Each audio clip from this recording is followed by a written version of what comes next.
The wind did not just blow, it screamed.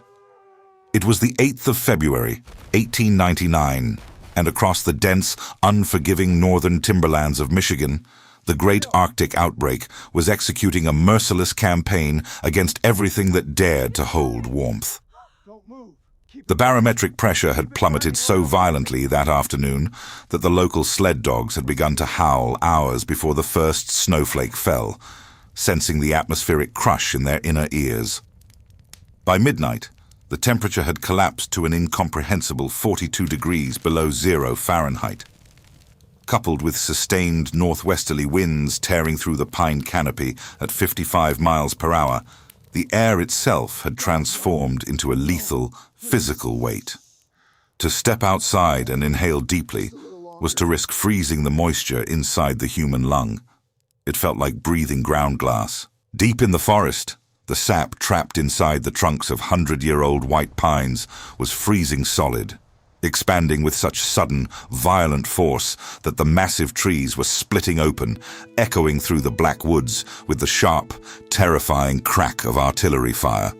Inside their newly built, timber-framed cabins, the seasoned woodsmen of the settlement were losing a desperate, exhausting war of attrition against the cold. Families huddled in the dead center of their single-room homes, dragging their mattresses across the floorboards, wrapping themselves in every wool blanket, canvas tarp, and animal hide they owned. They sat violently shivering, their eyes fixed on the cast-iron stoves that dominated their rooms. The men were feeding these iron monsters with a frantic, terrified rhythm. They shoved split logs of dry birch and heavy oak into the fireboxes every 20 to 30 minutes, keeping the drafts wide open. The stoves roared. The cast-iron bellies of the heaters glowed a terrifying, translucent cherry red in the dark, radiating a localized heat so intense that to brush against the metal was to suffer an instant, third-degree burn. Yet the geometry of their survival was failing. A mere 3 feet away from those red, hot iron stoves, the water sitting in the galvanized wash buckets was frozen solid. The heat simply vanished. It fled upward through the metal stovepipes and bled out through the drafty log walls. Frost was actively forming on the inside of the cabin windows, thick and opaque, while a creeping rime of white ice crystallized along the iron nail heads in the floorboards. The men were entirely sleep-deprived, their muscles burning with fatigue, their faces smeared with black soot, staring at their rapidly dwindling indoor woodpiles with a quiet, mounting terror. They were burning their futures just to survive the night. If the wood inside ran out before dawn, to step outside to the main cordwood stack in this wind was to risk a rapid, disorienting death. They were trapped in a cycle of endless, panicked consumption. Less than a mile away, situated precariously at the absolute edge of the wind-battered tree line, a 42-year-old widow named Sarah Blackwood sat in her own cabin. The wind battered her cedar-shingled roof with the same hurricane force that terrorized her neighbors. The temperature outside her door was identical, but the scene inside was an affront to the desperate reality of the frontier. Sarah was not frantic. She was not shivering. She was entirely and profoundly comfortable. She sat in a wooden rocking chair, her posture relaxed, slowly knitting a thick woolen sock under the warm, steady amber light of an oil lamp. She wore no heavy coat. Her shoulders were wrapped in a simple, thin shawl. Her feet, clad only in cotton stockings, rested casually on the bare pine floorboards, completely unbothered by the creeping frost that was plaguing the rest of the settlement. 10 feet away from her rocking chair sat her heat source, but there was no roaring fire. There was no glowing red iron. There was only a massive, silent, cold-looking wall of mortared river stone rising from the floor directly to the ceiling. Inside the belly of that enormous stone monolith, a small pile of coals smoldered quietly, the remnants of a single heavy oak log that had been lit 14 hours earlier. The ambient temperature in her cabin was a perfectly even, thoroughly stable 72 degrees. There were no freezing drafts whistling across the floor. There was no acrid wood smoke burning her eyes. There was no frantic feeding of a metal beast. There was only the gentle, deep, penetrating radiant warmth of a mountain boulder baking in the late August sun, captured, contained, and brought indoors. They had called her stone chimney ridiculous. They had spent the entire summer laughing at her labor, whispering that her grief had driven her mad. They said she was wasting her time building a monument to her own ignorance. They said she was digging her own grave. They were wrong. To fully understand how Sarah Blackwood tamed an Arctic winter using only a fraction of the fuel consumed by hardened, lifelong frontiersmen, we must go back 8 months, to the wet, muddy spring of 1898. Sarah had arrived in the Michigan Territory alongside her husband, a broad-shouldered man who firmly believed that the booming, insatiable northern timber industry would secure their financial future. But the wilderness is entirely indifferent to the ambitions of men. A logging accident in late April, involving a snapped chain and a massive falling hemlock, claimed his life in an instant. The tragedy left Sarah utterly alone, possessing nothing but a half-finished 400-square-foot cabin frame, a few rudimentary hand tools, and a terrifyingly harsh reality.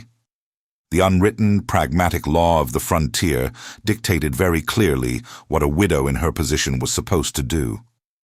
She was expected to sell her claim to the nearest neighbor for a fraction of its worth, pack her few belongings into a trunk, and purchase a train ticket back east to the safety of civilized society, where she could rely on the charity of distant relatives.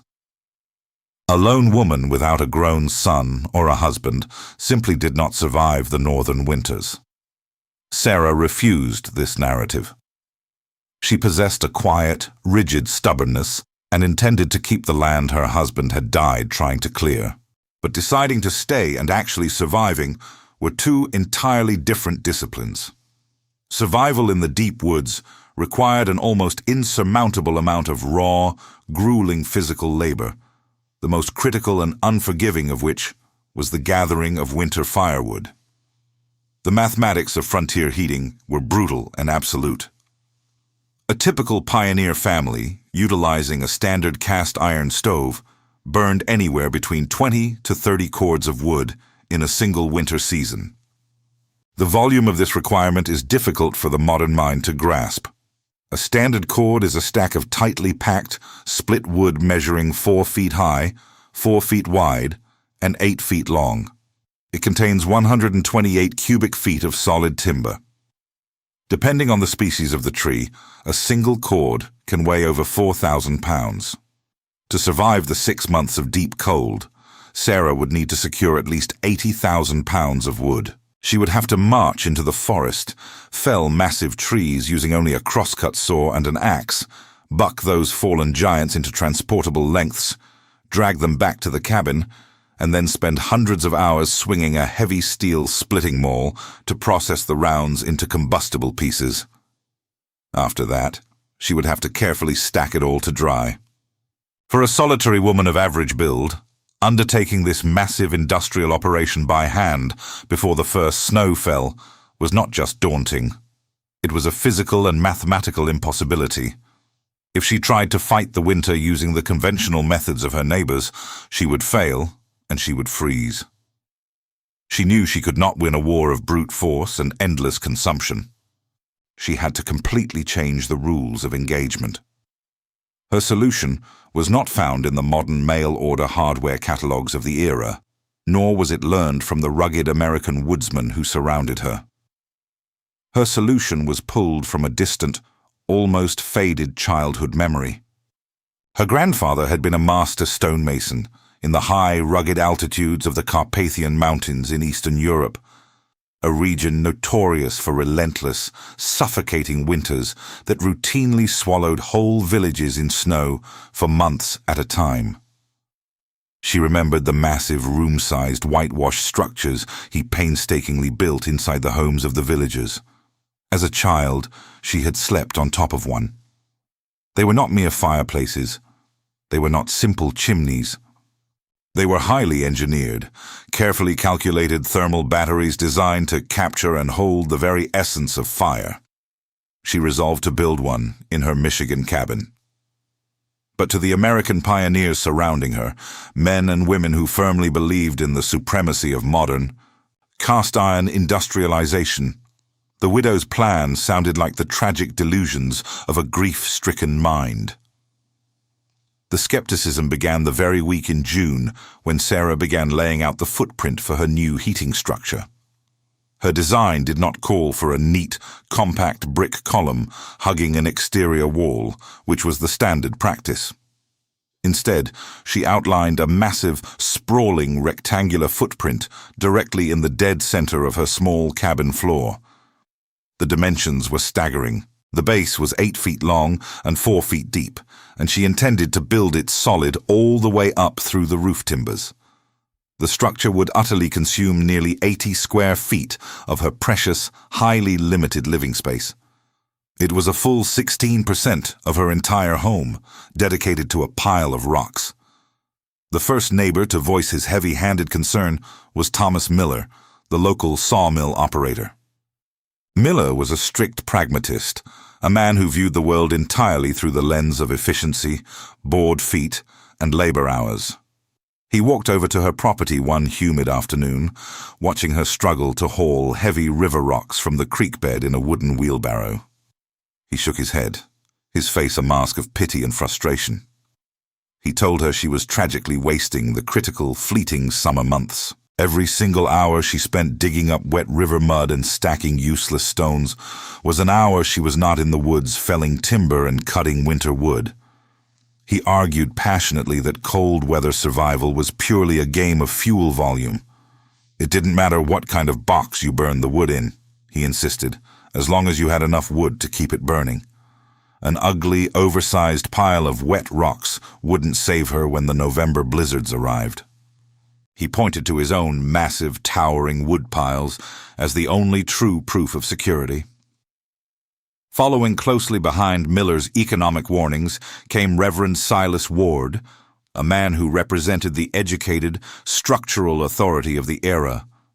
Reverend Ward had lived in Boston before coming to the frontier. He owned modern architectural texts and prided himself on understanding scientific progress. He brought his leather-bound diagram books to Sarah's property, determined to save her from her own ignorance. He stood over her foundation and lectured her on the established science of the draft. A proper modern chimney, he explained, with the patience of a schoolteacher addressing a slow child, required a perfectly straight, narrow, unimpeded, vertical drop. The goal of a chimney was to pull the toxic smoke up and away from the living quarters as fast as physically possible. He pointed an accusatory finger at the complex, twisting internal channels Sarah was beginning to form at the base of her structure. He warned her that her crooked labyrinthine flues would utterly fail to draw air. He explained the fluid dynamics of smoke, insisting that hot air must rise quickly, and if it is forced to turn corners and travel horizontally through cold stone, it will lose its velocity. He told her the smoke would inevitably back up. Heavy black creosote would rapidly condense and build up inside the cold stone walls, and the result would be catastrophic. She would either suffocate in her sleep from the silent backdraft of carbon monoxide, or the creosote would eventually ignite, causing an explosive chimney fire that would burn her cabin to the ground. The modern, airtight cast-iron stove, he insisted, was the absolute pinnacle of human heating engineering. It heated up instantly. It controlled the draft perfectly. To ignore it, to build a crude stone cave in the center of her house, was to reject civilization and safety itself. Finally, the social pressure arrived in the form of Mrs. Gable, the self-appointed moral compass of the small settlement. For Mrs. Gable, the objection was not about the physics of airflow or the brutal mathematics of firewood. Her objection was strictly about decency and propriety. A decent, civilized pioneer woman, even a widow, was expected to maintain a respectable parlor space. A home was meant to reflect order against the chaos of the wilderness. To completely fill the center of a home with a crude, dirty, massive monstrosity of mud and river rock was barbaric. It was living like a primitive cave dweller. It disrupted the layout of a proper home. She whispered to the other women at the trading post that the widow Blackwood had clearly lost her mind, retreating into a feral, primitive madness rather than accepting her proper, quiet place in society. If you believe that deep, practical wisdom matters far more than the empty certainty of modern experts, and if you want to understand the lost mechanics of true self-reliance, subscribe to the channel. Sarah listened to their warnings. She nodded politely to Thomas Miller.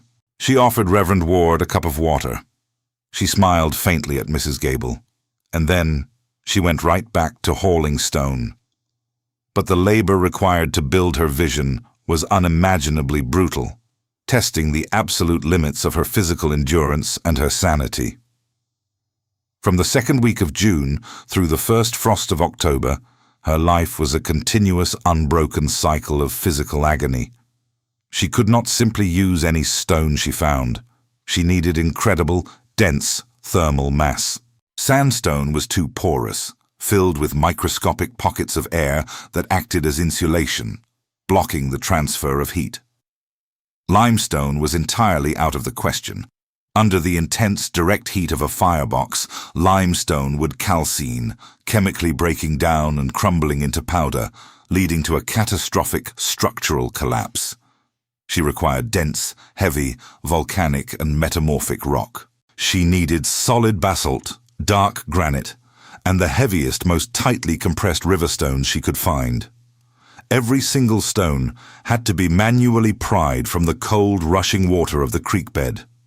She wrestled boulders that weighed 50, 60, sometimes 80 pounds out of the mud, loaded them into her reinforced wooden handcart, dragged that agonizing weight a half-mile uphill through the thick summer brush, and then physically lifted each stone into place. She made over 200 individual trips to the creek over the course of the summer. Her hands, once soft, cracked open and bled constantly, the skin eventually thickening into rough, yellowed calluses that caught on her clothing. Her shoulders and lower back throbbed with a dull, incessant, sickening ache that prevented her from sleeping for more than a few hours at a time. Furthermore, she could not use standard modern cement to hold the massive structure together.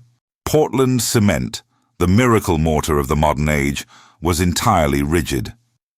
When exposed to the violent temperature swings of a contained fire, rigid cement would rapidly crack, fissure, and eventually fail, allowing toxic smoke to leak directly into the cabin. She needed a mortar that could breathe, expand, and contract with the thermal cycling of the stones without losing its structural integrity. She had to manufacture her own refractory mortar using the ancient methods. She spent 2 weeks digging over 3 tons of raw, dense blue clay from a steep embankment near the river, carrying it back to the cabin in heavy, wet canvas sacks that stained her clothes and weighed her down like lead. She had to painstakingly sift the clay to remove organic matter, then mix it with precisely graded river sand and water. She built a shallow wooden trough in her yard and spent hours every evening stomping the mixture with her bare feet, churning the heavy, freezing mud until it reached the exact, sticky consistency of thick bread dough. It was exhausting, miserable, filthy work. But the true genius of her labor lay in the complex internal engineering of the structure, a design she called a stone heat trap.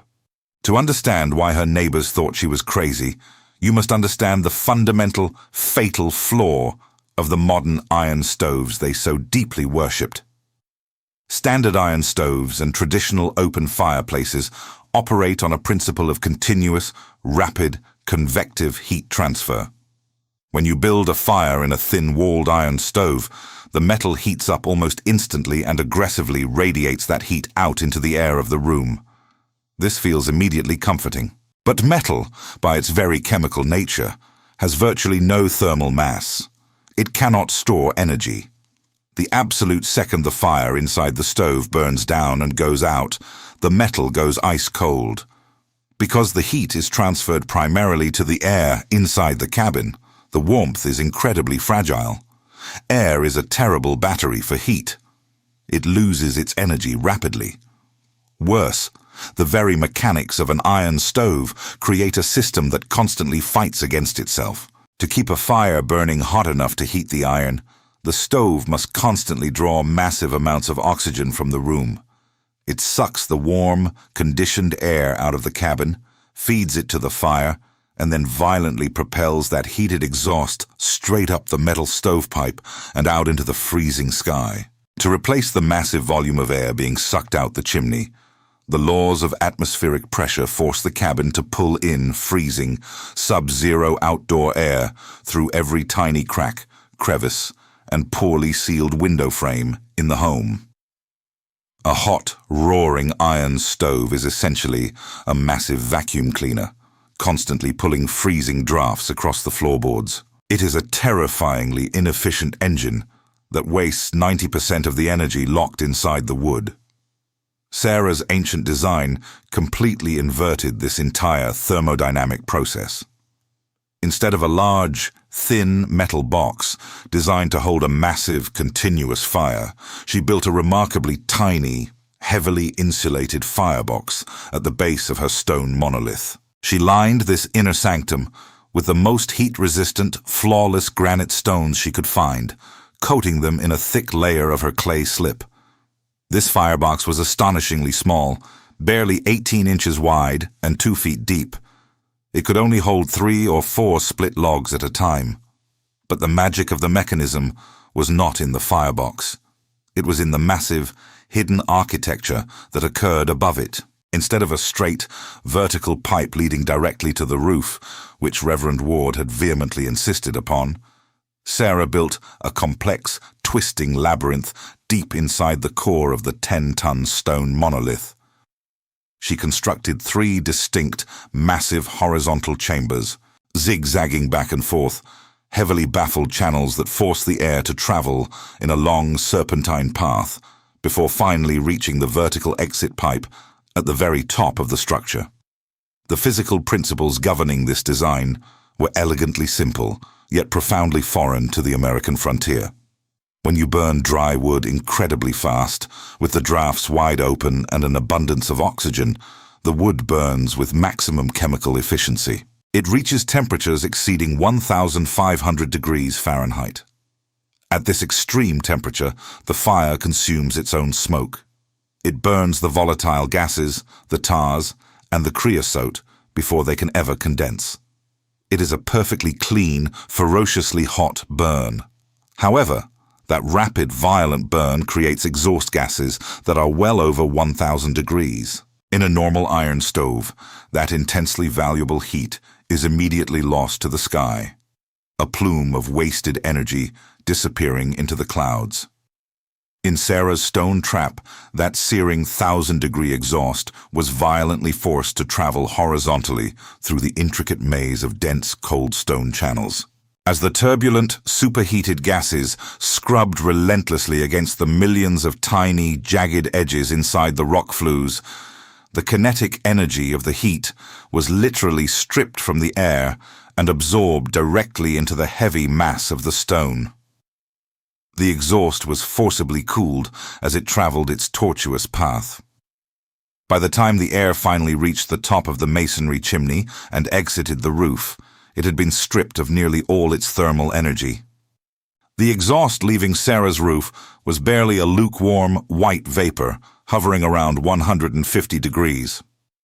Every single degree of heat between 1,000 and 150 had been violently captured and locked inside the cabin.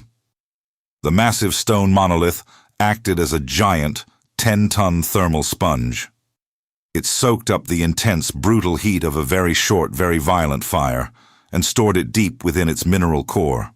Because dense stone has an incredibly high specific heat capacity, it takes a tremendous amount of time to warm up.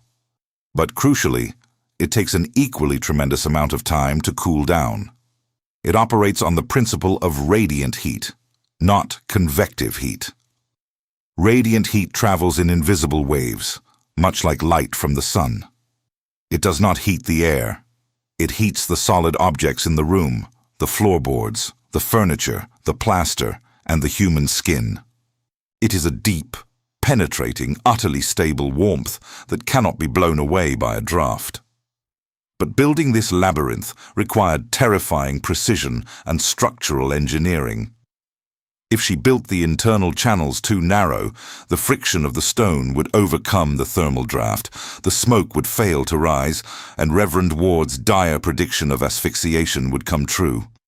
If she built the channels too wide, the hot exhaust would travel too quickly, failing to transfer its heat to the stone, rendering the massive structure completely useless.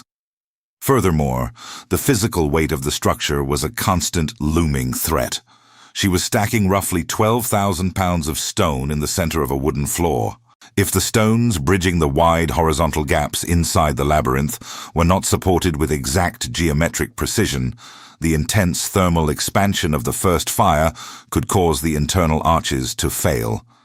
The entire 10-ton structure could collapse inward on itself, crushing the firebox, tearing down the roof joists, and instantly destroying her home. To support this immense, localized weight, she had to spend a grueling, claustrophobic week crawling on her stomach in the dark, damp mud entirely underneath her cabin, using a heavy timber jack to wedge massive, thick cedar logs directly under the floor joists to brace the earth against the impending load.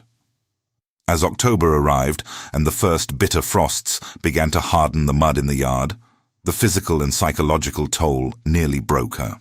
There were nights when the pain radiating through her hands and forearms was so sharp, so electric, that she lay awake, weeping silently into her thin cotton mattress. There were moments of profound, isolating, suffocating doubt. What if the Reverend was entirely right? What if she had squandered the entire summer, expending her life force to build a useless monument to her own stubbornness? She had a fraction of the wood her neighbors possessed. If the stone trap failed, she would absolutely freeze to death before January. Her very first test fire, initiated on a damp, gray morning in late October, almost shattered her resolve completely. She carefully laid a handful of dry pine needles and small cedar kindling in the firebox. She struck a match and watched the flames curl upward. But the heavy, cold, damp air sitting inside the massive twisting flues simply refused to rise. The cold air acted as a physical, invisible plug. The physics of the thermal draft failed. Thick, acrid yellow smoke immediately billowed violently backward out of the firebox, flooding her small cabin in seconds. It choked her, stung her eyes until they watered blindly, and coated the back of her throat with the bitter taste of ash. She stumbled blindly out the heavy wooden door into the cold autumn air, falling to her knees in the mud, coughing violently, gasping for clean oxygen. The skeptic's voices instantly echoed loudly in her mind. It won't draw. It's a labyrinth. You'll suffocate in your own home. You rejected civilization. She sat on a cold tree stump for 20 minutes, wiping her stinging eyes with a dirty rag, trying desperately to calm her racing heart and her panicked breathing. She forced herself to stop feeling and start thinking. She focused purely on the physics her grandfather had utilized. Cold air is heavy.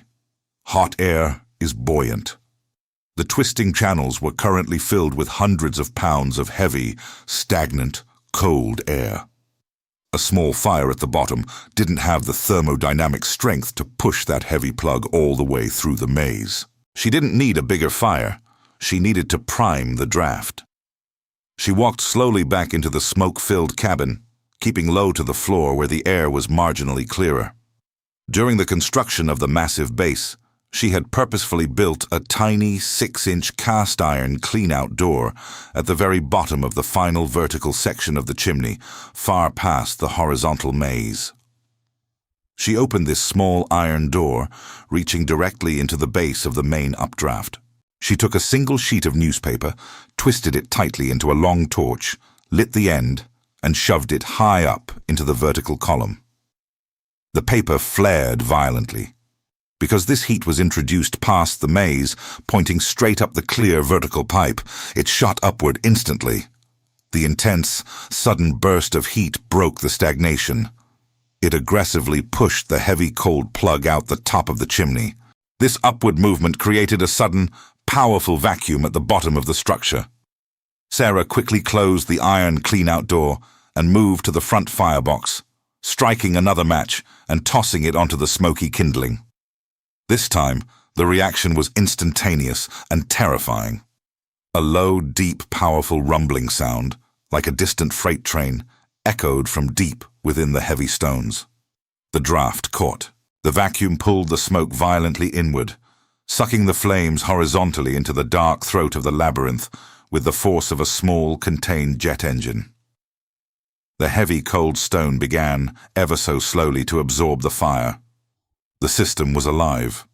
The ultimate deadly test of her engineering arrived 3 months later, on the 8th of February.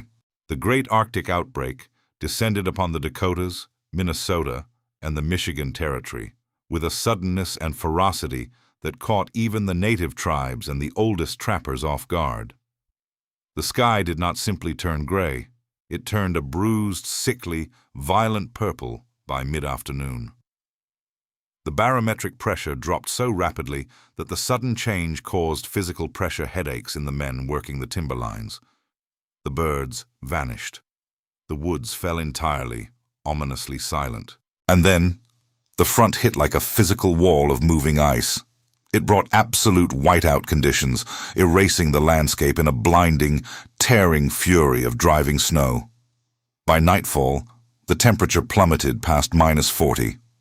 Inside the neighboring cabins, mere discomfort rapidly evolved into genuine, life-threatening panic. Thomas Miller, the rigid pragmatist, found that his massive, towering stockpiles of carefully cut wood were failing him. His iron stove simply could not combust the wood fast enough to combat the intense, radiant cold bleeding through the single-pane glass windows and the timber walls. He was feeding the iron box every 20 minutes, burning perfectly seasoned oak, yet the water in his wash basin, sitting just across the small room, had formed a solid inch of ice on its surface. The heat was being stripped away faster than chemistry could produce it. Reverend Ward, the educated expert, was faring significantly worse. His modern, straight-flued, perfectly vertical stovepipe was drafting exactly as his Boston textbook said it should. In fact, it was drafting too well. The hurricane force winds screaming across the top of his exterior chimney created a massive, violent, low-pressure zone, a Venturi effect that essentially weaponized his chimney against him. It was sucking the air out of his cabin with terrifying velocity. To keep the fire alive under this massive updraft, freezing outdoor air was being pulled violently through the microscopic cracks in his doorframe, between the floorboards and around the window sashes. He was trapped in a freezing, howling wind tunnel of his own making.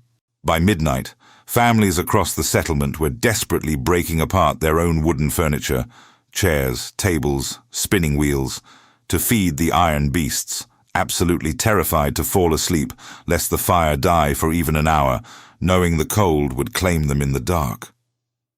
Inside Sarah Blackwood's cabin, the silence was profound, almost sacred. At 5 o'clock that evening, just as the storm outside began to truly roar and tear at the shingles, she walked over to her massive stone heat trap. She opened the heavy iron loading door. She placed exactly 3 large pieces of thoroughly dried split oak, weighing perhaps 25 pounds in total, into the small firebox. She opened the primary draft completely. She lit the kindling. For 45 minutes, the fire roared with a fierce, high oxygen, blindingly bright intensity. The flames violently licked the granite walls of the internal firebox, burning completely clean and unimaginably hot. The fire consumed itself, producing no visible smoke. Once the volatile gases had been entirely burned off, and the oak was reduced to a glowing, shifting bed of intensely hot, translucent white coals, Sarah performed an action that would have seemed suicidal, even mad, to her freezing neighbors. She closed the primary draft completely. She reached up and firmly shut the heavy iron damper. She locked the heavy cast-iron door to the firebox. She completely sealed the system. There was no more fire. There was no more active combustion. There was no glowing red iron. For the next 24 hours, As the deadliest storm in a decade raged outside, Sarah Blackwood did not burn a single additional piece of wood. The massive 10-ton stone monolith standing in the center of her room had greedily absorbed the intense 1,000-degree heat of that brief, violent 45-minute fire. Now, with the system sealed, the absolute laws of thermodynamics took over. The heavy stones, heated deep into their dense mineral core, began to gently, evenly, and relentlessly radiate that stored warmth outward into the room. Because the damper was tightly closed, not a single wisp of hot air was escaping up the chimney. Because there was no active fire requiring oxygen to survive, no freezing air was being aggressively sucked through the walls of her cabin to feed a flame. The air inside the room was completely, perfectly still. The temperature in her cabin rose to 72 degrees and simply locked there, anchored by the massive thermal inertia of the stone.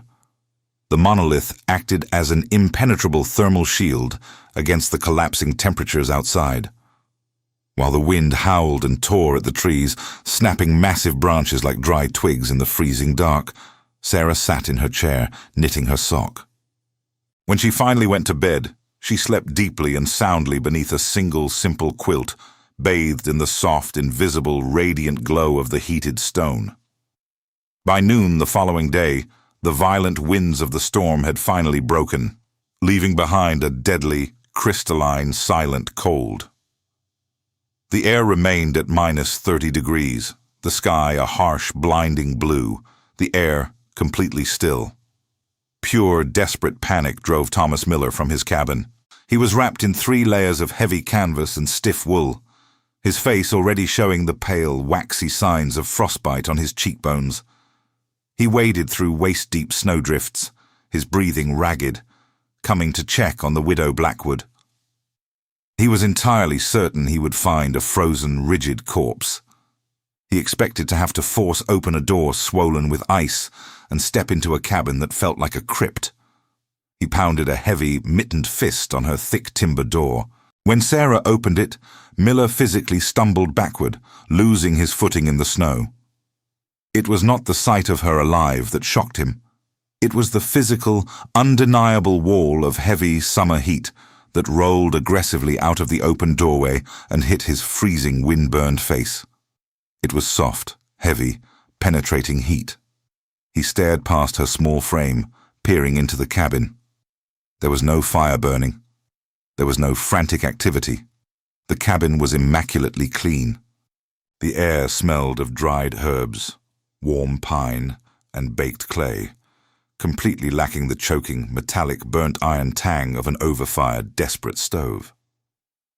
Miller stepped inside without being asked, his heavy boots crunching loudly on the dry floorboards. He walked slowly, almost reverently toward the massive, ugly stone structure that he had mocked so relentlessly all summer. He pulled off his heavy leather mitten. He reached out a trembling, frost-bitten, calloused hand and placed his palm flat against the mortared river rock.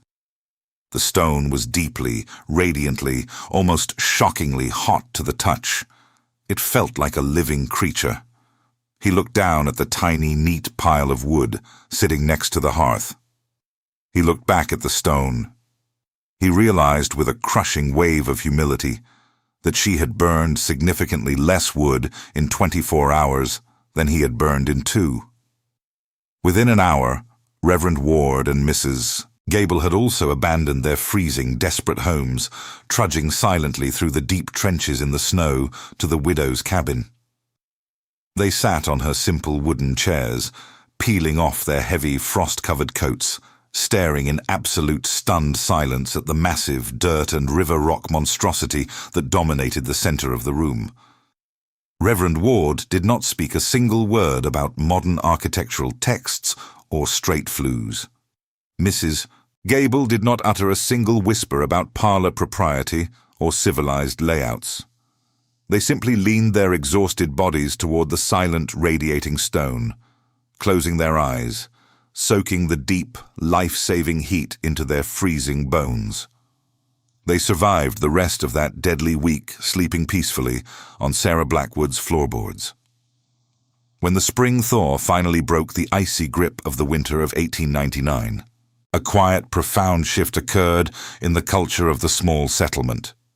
As the ground softened and the river began to run again, the familiar ring of axes felling timber was momentarily replaced by a very different sound.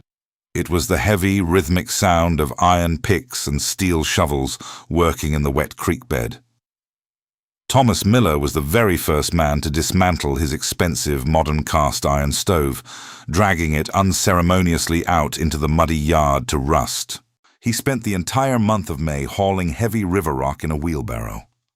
Reverend Ward, setting his Boston books aside, soon followed, asking Sarah quietly for the exact dimensions of her internal baffles. By the time the next winter arrived, 5 massive, heavy thermal monoliths had been meticulously erected in the cabins of the settlement, completely altering their relationship with the forest and the cold. Today, modern mechanical engineers, thermal scientists, and master architects understand exactly what Sarah Blackwood built in the wilderness.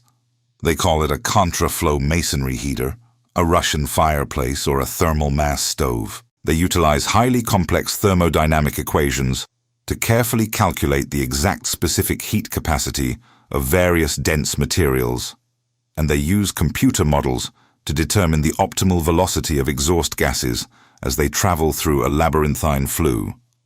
They write dense, peer-reviewed textbooks detailing the exact efficiency of secondary gas combustion and mathematically proving the vast superiority of radiant heat transfer over convective heat loss. They can prove, on paper, that a properly built massive thermal battery can operate at over 90% efficiency, while a traditional open-draft iron stove physically struggles to reach even 30%. But Sarah Blackwood did not have access to thermodynamic textbooks. She did not possess computer models or complex mathematical equations. She possessed something far more valuable. She had keen observation, the quiet power of ancestral memory, and the immense, unyielding grit to endure the agonizing physical labor required to build a permanent, intelligent solution, rather than relying on a convenient, temporary, modern one. She inherently understood that fighting the brutal forces of nature with mere brute force and endless consumption is a battle humanity will eventually, inevitably lose. The only true way to survive the crushing weight of the natural world is to patiently capture its energy, bend its rules, and make the physics of the earth work for you. In the face of modern mockery and freezing death, she took the heavy, cold stones of the river and turned them into an impenetrable shield against the Arctic sky. History is ultimately written by those who have the foresight to prepare, when everyone else is content to simply react. If preserving this exact kind of forgotten, hard-earned practical knowledge matters to you, subscribe to the channel and share this story.